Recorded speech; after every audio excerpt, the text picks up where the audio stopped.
All right, we're out here at 511 Adelante Lane, Guyton, Georgia. We're gonna be starting these repairs. We're gonna be doing them on a couple of these slopes. But first of all, I just wanna start by saying that we don't really agree with some of the counts on this roof. You look on the back side here and you've got shingles where, and we can still see the chalk lines from the adjuster who came out. And we just want to make sure this thing is looked at properly and thoroughly, because as you can see, there's an extensive amount of wind damage on here.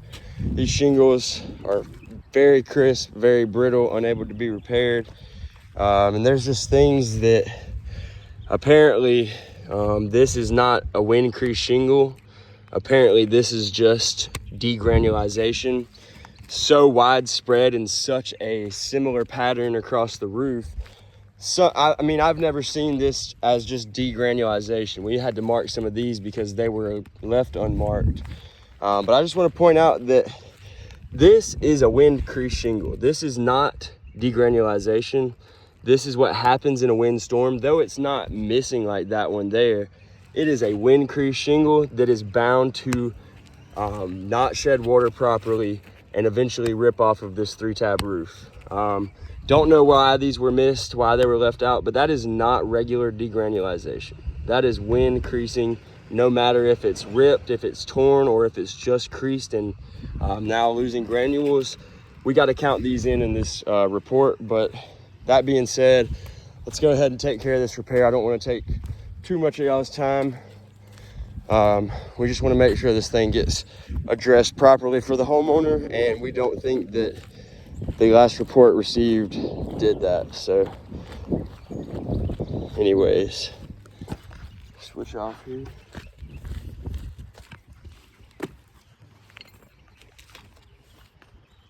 So like I said, we're repairing this one right here. We're going to start by finding the end of this shingle. I believe that one is the end tab. So we're going to have to, yep. And look, you got another wind crease right here. Wind crease, not degranulization. This is creasing from wind blowing these shingles. No matter what they say, what anybody says, this is what we come out here and see every single day, get paid for by insurance companies. This is a wind crease. Sorry.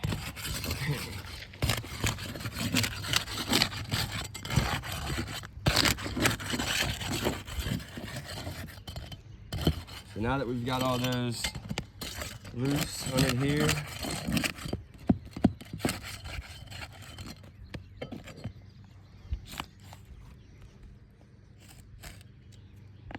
we're getting some of these nails out.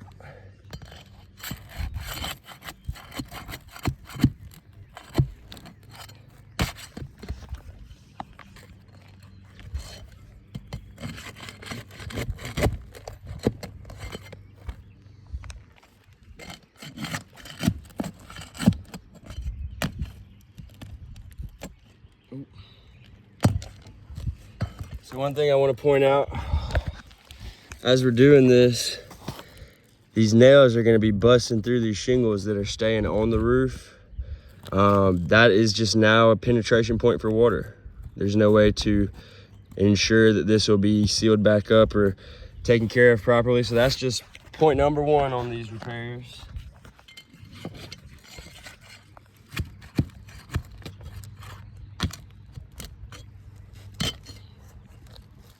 I gotta manipulate another set of shingles here.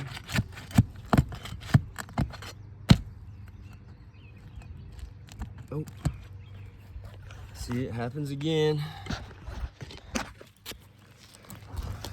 Got a blowout here where this shingle is staying on the roof, but now there's just unnecessary damage to it that we're gonna be leaving up here for this homeowner.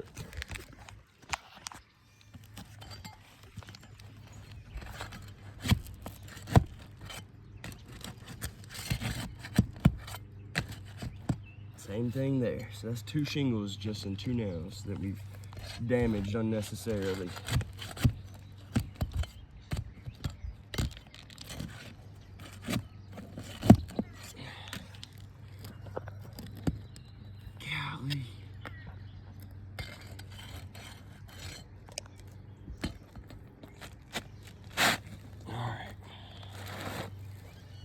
got that one out. Try and get it like a little bit down here with the camera angle. I don't know if you can see these angles or whatever. Alright, so we're gonna be putting a new 3-tab on here. Start putting that up in there.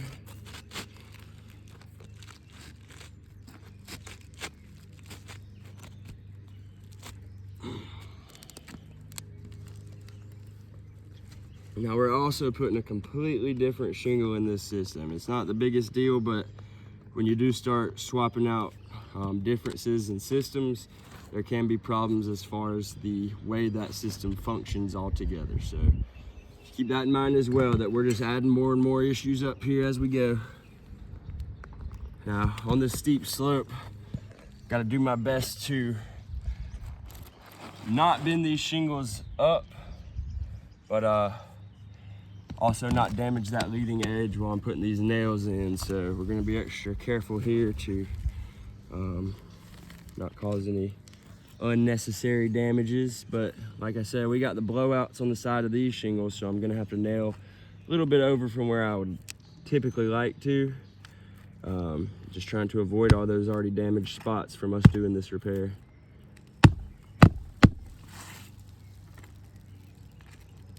Another blowout on this next shingle here that I'm trying to stay away from.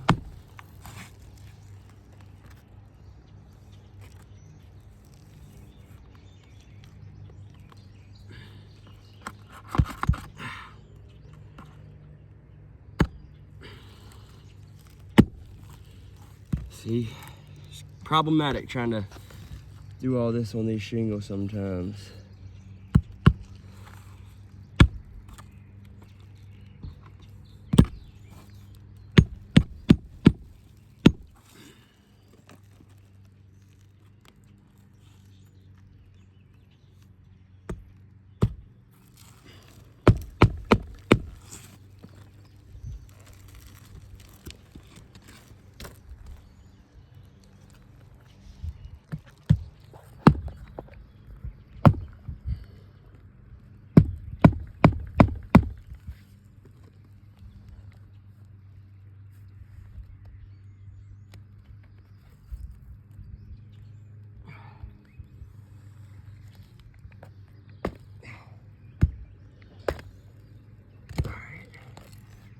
Kind of beating up that leading edge of this shingle like I was talking about. Just trying to keep that angle down.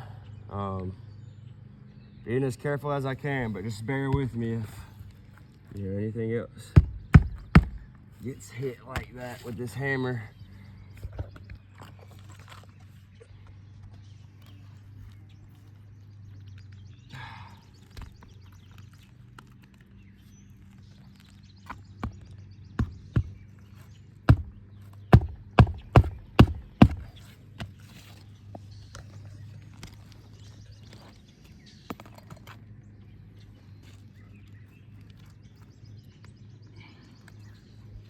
Another just random nail hole right here that's a little excessive in size. That, I mean, unfortunately, water's gonna find a way.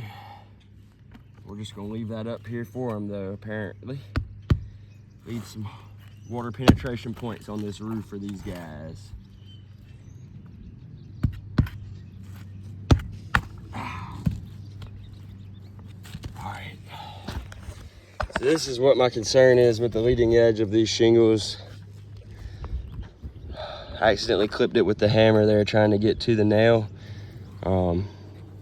But, you know, because the homeowner isn't being covered for this shingle here and, you know, not for repair damages as of right now, we're gonna leave this up here. It's not the worst thing in the world, but it is gonna cause this shingle to be ineffective in its water shedding and wind shedding abilities. That's just the reality of these repairs, though. That's what we're allowing to be done for them. So keep on going here.